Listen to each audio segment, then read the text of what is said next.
Hello guys, welcome back for another video of Service Reset My Car.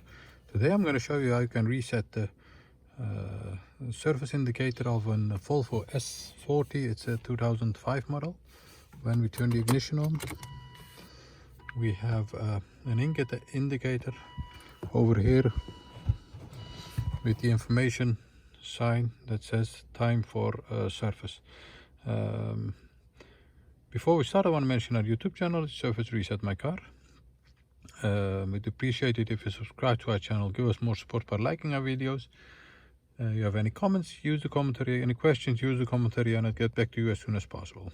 Okay, I'm gonna do it twice so you don't have to look the video back. You can keep watching the video till the end, and it shows the trick twice. Okay, first of all, turn the ignition off. Then there are two buttons over here.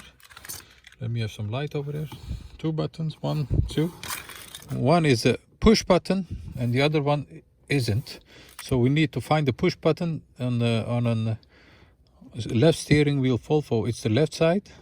Press this and then turn the ignition on and wait for the information sign to blink. And once it starts blinking,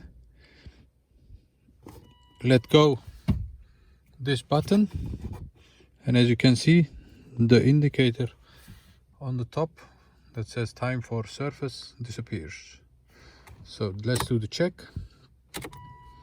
And as you can see, the information sign and the indicator for the service sign has disappeared.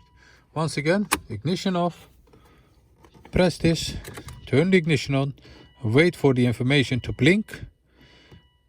It's the second time, so I don't think it will blink again.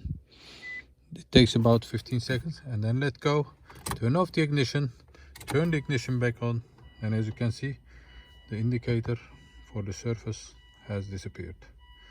I hope this helped you. It sure did help me to get rid of the sign, and I hope to see you next time with another video. Stay safe, bye bye.